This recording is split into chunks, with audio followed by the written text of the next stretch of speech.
जल्द से जल्द सब्सक्राइब करें और नए नए डीजे सॉन्ग और वीडियो को सबसे पहले देखें।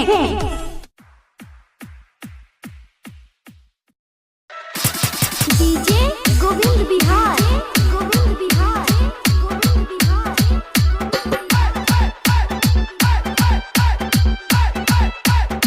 Presented by DD Production House, Sakri।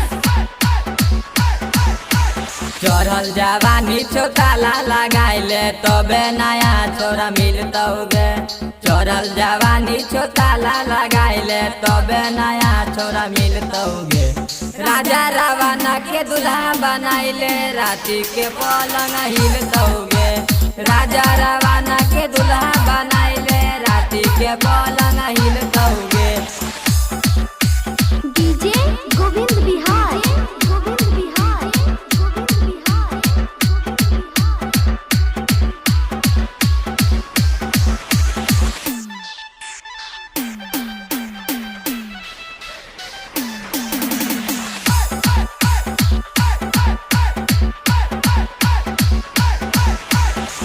बड़ नीक लागै छौ गोरी सट घघरी में।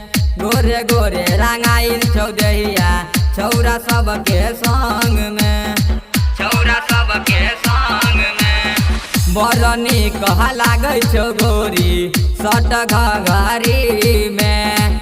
गोरे गोरे रंगाइल छौ दहिया छौरा सबके संग में। रंजन रसीला के घरे तू जइहे खूबे कोचिंग पढ़े तौगे। रंजन रसीला के घरे तू जइहे खूबे कोचिंग पढ़े तौगे। ज्ञानी गणेश के अपन बनाइले तबे सूरतिया खिलतौगे। ज्ञानी गणेश के अपन बनाइले तबे सूरतिया खिलतौगे। डीजे गोविंद बिहार, गोविंद बिहार, गोविंद बिहार।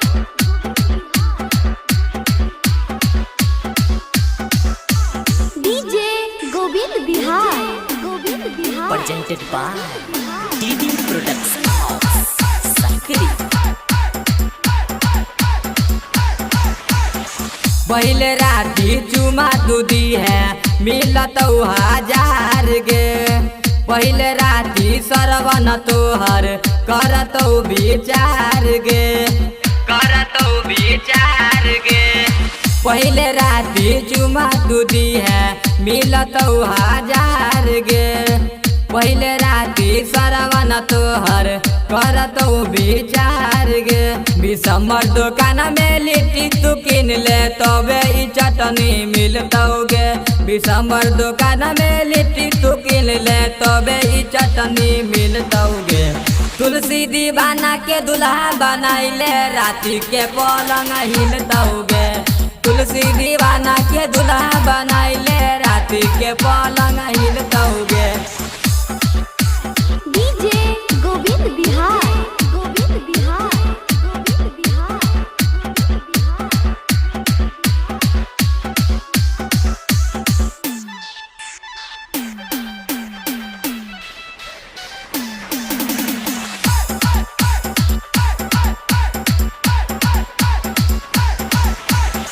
होठ के लाली सचुओ छो देना रस लाले लाल गे।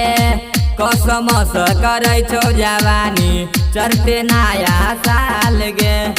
चढ़ते नया साल गे। होठ लाली सचुओ छो देना रस लाले लाल गे। कसम से करै छो जवानी चढ़ते नया साल गे। सुमित बेदर्दी के अपन बनाइले तबे पलंगिया हिलतौगे। सुमित बेदर्दी के अपन बनाइले तबे पलंगिया हिलतौगे। धीरज धीराला के दुल्हा बनाइले राती के पलंग हिलतौगे। धीरज निराला के दुल्हा बनाइले राती के पलंग हिलतौगे। धीरज निराला के दुल्हा बनाइले राती के पलंग हिलतौगे। DJ Govind Bihar, Govind Bihar, Govind Bihar. Presented by DD Production House, Sakri।